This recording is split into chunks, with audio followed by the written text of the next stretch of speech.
Hello and welcome everyone on my channel tutor medico MCQ. So आज हम लोग यहाँ पे बात करने वाले हैं गुइलियन बेरे सिंड्रोम के बारे में। अभी ये करंट का टॉपिक बना हुआ है, इसीलिए मुझे लगा कि ये इंपॉर्टेंट वीडियो हो सकती है for the students of microbiology. So मैंने इस पर वीडियो बना ली। ओके, सो इसमें बेसिकली आज हम लोग क्या पढ़ने वाले हैं, जो गुइलियन बेरे सिंड्रोम होता है इसका कॉज क्या होता है। सेकंड में हम लोग बात करेंगे इसके सिम्टम्स क्या क्या होते हैं, एंड थर्ड वन हम लोग बात करने वाले हैं इसको ट्रीट कैसे करेंगे अगर कोई भी पेशेंट इससे इन्फेक्ट है। इसमें बेसिकली होता क्या है, पहले स्लाइड देख लेते हैं हम लोग। यहाँ पे पहले ये बताऊँ कि इसमें होता क्या है, उससे पहले मैं आपको कुछ चीज़ें क्लियर कर देना चाहता हूँ। आपने नर्वस सिस्टम पढ़ चुके होंगे। सो नर्व्स का काम क्या होता है, सिग्नलिंग का काम होता है। कोई भी चीज़ गर्म है या ठंडी है, हमारा हाथ वहाँ से हट जाता है तुरंत। क्यों? क्योंकि हमारी जो नर्व्स होती है वो हमारे माइंड तक सिग्नल लेगी कि ये चीज़ गर्म है, और हमने हाथ तुरंत हटा दिया। और अगर हमारी नर्व्स डैमेज हो गई तो क्या होगा, कोई चीज़ गर्म है, हमारा हाथ उस पर रख दिया हमने तो रखा रहेगा और हमारा हाथ जल जाएगा और हमें पता भी नहीं चलेगा। क्यों? क्योंकि सिग्नलिंग हो नहीं पा रही है, तो मूवमेंट भी नहीं हो पाएगा हमारे हाथ का। ओके, तो बेसिकली नर्वस सिस्टम का काम क्या होता है आपकी बॉडी में, कि वो सिग्नलिंग में हेल्प करता है और जितने भी फाइन मूवमेंट होते हैं आपकी बॉडी में उनको कंट्रोल करता है। और सेकेंड में हम लोग बात करते हैं थोड़ा एंटीबॉडी के बारे में। एंटीबॉडी के बारे में आप लोगों को पता होगा, आप लोगों ने पढ़ा भी होगा। सो एंटीबॉडी का काम क्या होता है, जो बाहर से एंटीजन आते हैं और कोई भी बैक्टीरिया वायरस आपकी बॉडी में एंटर कर रहा है उसे किल करने का काम होता है किसका, एंटीबॉडी का। लेकिन जो गुइलियन बेरे सिंड्रोम में क्या होता है कि एंटीबॉडी अपनी ही सेल्स को किल करने लग जाती है। किसको? स्पेशली नर्व सेल को किल करने लग जाती है। ठीक है, अब हम लोग एक बार कॉज देख लेते हैं। गुइलियन Barre syndrome is usually triggered by a viral और बैक्टीरियल इन्फेक्शन। किसके कारण होता है? वायरल और बैक्टीरियल इन्फेक्शन के कारण।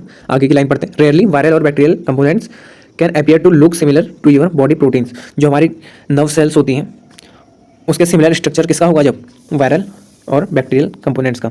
यानी कि कोई भी वायरस और बैक्टीरिया आपकी बॉडी में एंटर किया और उसका स्ट्रक्चर कैसा है, similar to your nerve cell. Okay, अब जब उसका स्ट्रक्चर भी हमारी नर्व सेल की तरह है और हमारी नर्व सेल जो है उसके स्ट्रक्चर के सिमिलर है। ओके, सो हमारी बॉडी में जब एंटीबॉडी प्रोड्यूस होंगी उस वायरस और बैक्टीरिया के खिलाफ, तो उनको कैसे पता चलेगा कि ये बैक्टीरियल सेल है और ये हमारी नर्व सेल है। तो उसमें क्या होता है कि जो एंटीबॉडी प्रोडक्शन होता है हमारी बॉडी में, वो क्या करती है, हमारी नर्व सेल को भी डैमेज कर देगी और जो बैक्टीरिया या वायरस आया होगा उसे भी डैमेज कर देगी। अब हमारी बॉडी में नर्व्स डैमेज हो जाएंगी तो क्या होगा, हम मूवमेंट नहीं कर पाएंगे। ओके, हमारे फाइन मूवमेंट जितने भी हम कर नहीं पाएंगे। क्यों? क्योंकि हमारी बॉडी में नर्व्स तो डैमेज हो रही है कंटिन्यूसली। क्यों डैमेज हो रही है? क्योंकि वहाँ पे जो हमारी नर्व का स्ट्रक्चर है और बैक्टीरिया का स्ट्रक्चर है वो सिमिलर है और हमारी एंटीबॉडी उनको डिटेक्ट नहीं कर पा रही है या डिफ्रेंशिएट नहीं कर पा रही है। उसमें क्या होगा, कंडीशन में नर्व सेल भी डेड हो जाएंगी हमारी या डैमेज हो जाएंगी, और जो हमारे बैक्टीरियल सेल है उसको तो डैमेज कर ही रही है हमारी एंटीबॉडी। ओके, वही यहाँ पे सब लिखा है।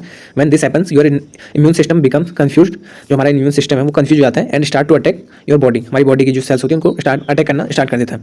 When the nerves are attacked by your immune system this can result in Guillain Barre syndrome. सो ये हमने देख लिया कि कॉज क्या होता है और कैसे डैमेज होती है नर्व्स। नेक्स्ट वन यहाँ पे लाइन लिखी है, गुइलियन Barre syndrome is an auto immune disorder. अब हमारी एंटीबॉडी हमारी सेल्स को मार रही है, इसलिए इसे क्या कहते हैं, ऑटो इम्यून, यानी हमारी इम्यूनिटी हम ही को किल कर रही है। The word auto means self, यानी कि जो ऑटो यहाँ पर वर्ड दिया गया है उसका मतलब क्या होता है, self. So autoimmune refers to a disorder in which your immune system attacks your own body. Same line लिखी हो गई है, जो मैं आपको बता चुका हूँ वही सेम लाइन यहाँ पे फिर से लिखी गई है। Okay, in Guillain Barre syndrome the immune system specifically attacks the nerves. जो गुइलियन बेरे सिंड्रोम होता है, जो आपका उसमें होता है इम्यून सिस्टम होता है, वो स्पेसिफिकली किसको अटैक करता है, नर्व्स को। क्यों करता है, मैंने आपको बताया था, सिमिलर स्ट्रक्चर होगा जब बैक्टीरिया और नर्व का, तो उस कंडीशन में जो हमारा इम्यून सिस्टम होगा वो कन्फ्यूज जाएगा और आपकी जो नर्व्स होगी और बैक्टीरिया होगा दोनों को डिस्ट्रॉय करने लग जाएगा। सेकेंड वन हमारा कॉज हो गया। अब हम सेकेंड वन बात करते हैं यहाँ पे सिम्टम्स के बारे में। अब किसी को गुइलियन बेरे सिंड्रोम हो गया, उसके सिम्टम्स क्या क्या होते हैं। So numbness and tingling in hands और फीट। तो जो आपके हाथ होंगे और पैर होंगे उनमें क्या होगी, टिंगलिंग होगी। टिंगलिंग मतलब होता है कि आपको ऐसा लगेगा कि कोई कांटा छुपा रहा हो, सेंसेशन थोड़ा हाई हो जाता है। ओके, सेकेंड वन है मसल वीकनेस। मसल वीक होगी, क्यों? क्योंकि आपकी सिग्नलिंग हो नहीं पा रही है प्रॉपर। सो आपके ट्रांसमिशन नहीं होगा सिग्नलिंग का, या मैसेज नहीं जाएगा आपके ब्रेन तक, तो मसल वीकनेस हो जाएगी, मसल में आप मूवमेंट कर ही नहीं पाएंगे। ओके, थर्ड वन है ब्रीदिंग डिफिकल्टी। अब आपकी नर्व्स डैमेज हो रही हैं, सो आपके जो लंग्स हैं उनको कॉन्ट्रैक्ट होता है हमारा डायफ्राम, ब्रीदिंग के समय डायफ्राम कॉन्ट्रैक्ट होता है एंड फिर डायलेट होता है, तो वो हो नहीं पाएगा क्योंकि नर्वस सिस्टम तो प्रॉपर वर्क कर ही नहीं रहा है। उसकी वजह से क्या होगा, ब्रीदिंग में डिफिकल्टी होगी और डिफिकल्टी इन स्वैलोइंग, चबाने में प्रॉब्लम होगी।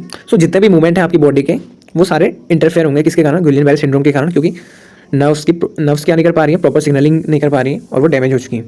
हार्ट रेट और ब्लड प्रेशर प्रॉब्लम। ओके, ये सारे इसके सिम्टम्स हैं। नेक्स्ट वन अगर हम लोग बात करें ट्रीटमेंट की, तो उसमें क्या किया जाता है, एंटीबॉडी मेनली कहाँ प्रेजेंट रहती है आपकी, प्लाज्मा में। सो आपका जो पेशेंट जिसको गुइलियन बेरे सिंड्रोम हुआ है उसके प्लाज्मा एंटीबॉडी रहेंगी, तो हम क्या करेंगे, उसकी बॉडी से प्लाज्मा को निकालेंगे और अदर पेशेंट का प्लाज्मा उसमें एंटर करा देंगे जिसमें ऑटो एंटीबॉडी नहीं रहेंगी। क्यों, ऐसा क्यों करते हैं, इससे क्या होगा कि जो पेशेंट की बॉडी में एंटीबॉडी फॉर्मेशन हुआ है वो सेपरेट हो जाएंगी, एंटीबॉडी निकाल दी जाएंगी, और जो हम एंटीबॉडी एंटर करा रहे हैं वो हेल्दी एंटीबॉडी और उसकी जो ऑटो इम्यून सिस्टम है उसको प्रोवोक नहीं करेंगी। ओके, सेकेंड वन यहाँ पे इंट्रावेनस इम्यूनोग्लोबुलिन थेरेपी। इसमें क्या करते हैं, हम इम्यूनोग्लोबुलिन देते हैं किसके अगेंस्ट, जो पेशेंट की बॉडी में ऑटो एंटीबॉडी बन रही है। अब हम एंटीबॉडी के अगेंस्ट फिर से एंटीबॉडी दे रहे हैं, ऐसा क्यों, क्योंकि वहाँ पर हाइपर एक्टिवेशन हो चुका है और हम उनको न्यूट्रल करने के लिए एंटीबॉडी दे रहे हैं। तो उसकी वजह से क्या होगा, जो पेशेंट है उसका जो ऑटो इम्यून प्रोडक्शन का रेट है वो कम होगा। ओके, ये था हमारा ट्रीटमेंट के बारे में। So thanks for watching. ये था हमारा ऑल अबाउट गुइलियन बेरे सिंड्रोम, जो करंटली अभी पेरू में स्प्रेड हो रहा है।